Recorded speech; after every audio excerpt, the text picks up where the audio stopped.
is pulled up on the collective consciousness, because you are part of it when you are in embodiment.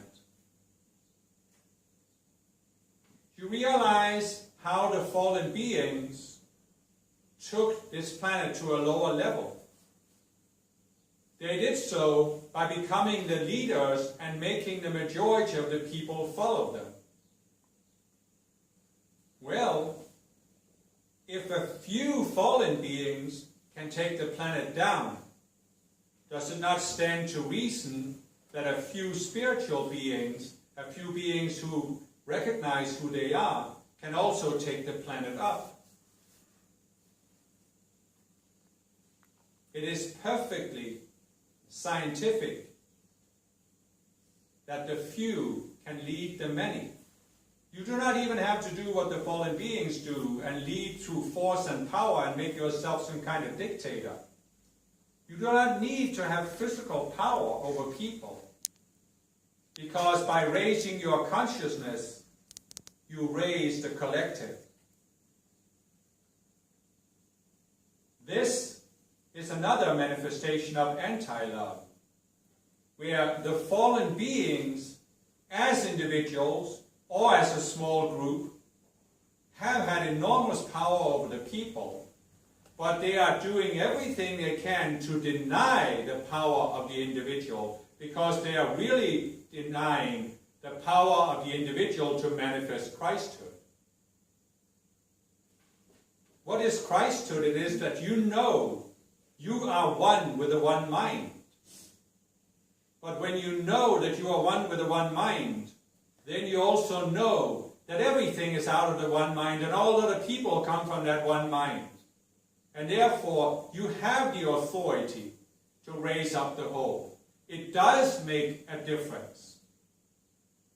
I know that you are all facing conditions in your daily lives that make it difficult to span the seemingly two worlds of the spiritual life and your daily life.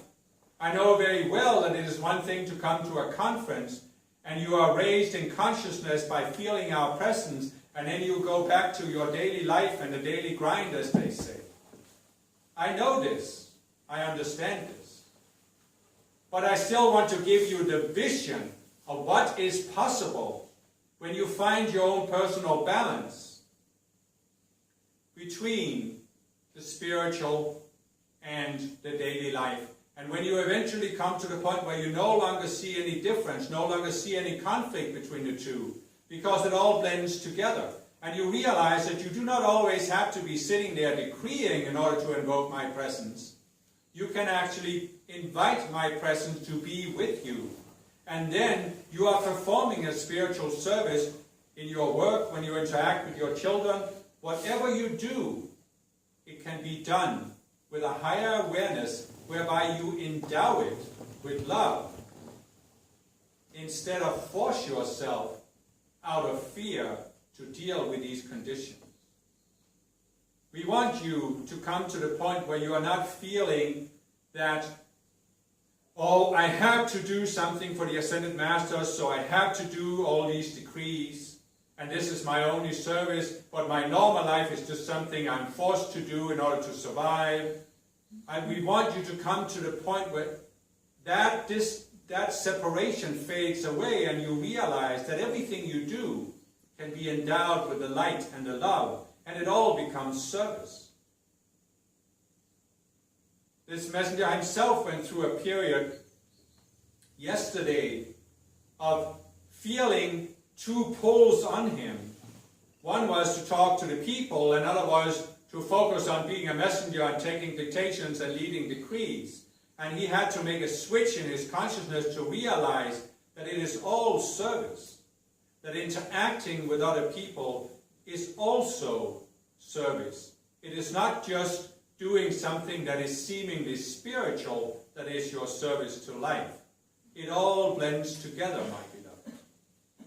Wherever your personal balance is at the moment,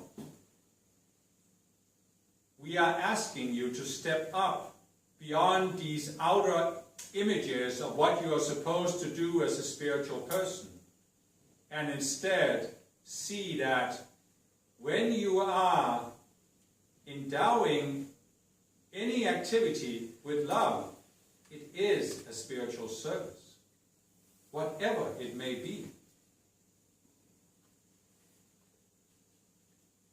There are, of course, certain things you cannot endow with love. I realize that.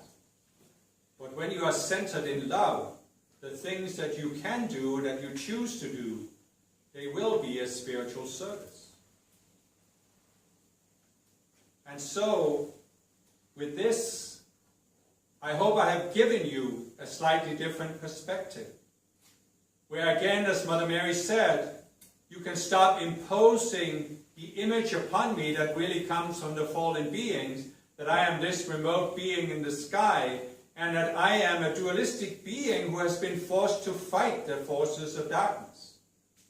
They have never forced me to do anything. I have never conformed to their images. It is just that what was given in, for example, the book of Revelation, was what people could grasp given the state of the collective consciousness at the time. You will see how even the concepts that you have of the Knights of the Round Table were concepts that appealed to people at the time, and they had value. We're not denouncing these ideas, but we are just saying that as the consciousness is raised, you will see how certain images fade away and no longer appeal to the people, and then something new needs to come in. New ideas need to be brought forward. And who can bring them forward other than those who are open to them because they are willing to look beyond the old? We have given teachings through previous messengers that were perfectly valid. They are still valid for people at a certain level of consciousness. We're not asking you to in any way look down upon this. We're not asking you to label or judge it. We're just asking you to realize that there has to be some people who are willing to look beyond the old so they can receive the next level. So they are open to the next level of teaching. So they are willing to use it, to embody it, because otherwise we cannot give more. There is a higher level of teaching we can give than anything we have given previously. It is ready in the etheric octave to be released, but we cannot release it right now because not enough people are open to receiving these ideas. Yes, we are giving you hints here and there, but there is still more that could be given. But there are not enough minds that are open to it, and so we ask you to consider this, to consider opening your mind by questioning your images. The images of yourself, the images of us, the images of God, the images of how this planet works. That is why we are giving you teachings that can help you do this. And as you do it, you will perform perhaps the highest service that can be performed on a planet like Earth.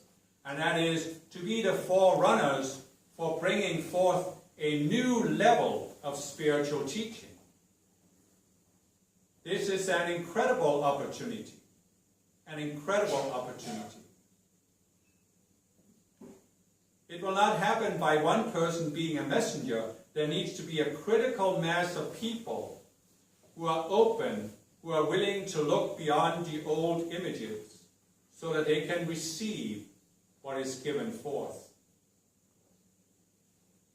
And so, with these ideas, seeing that your cups are running over and you cannot really contain any more light, then I thank you for your attention, for your love in being willing to come here physically, for your love in wherever you are around the planet, of being willing to participate in Mother Mary's vigil, and in other ways use the teachings, use the decrees and invocations. I thank all Ascended Master students who have used any of the teachings we have given, any of the tools we have given. You are all contributing to the forward movement of the planet. And I thank you in the physical, even though many will not acknowledge it, it is still important that it is said. We are grateful for the service of all Ascended Master students. We are grateful, my beloved. And with that, I thank you.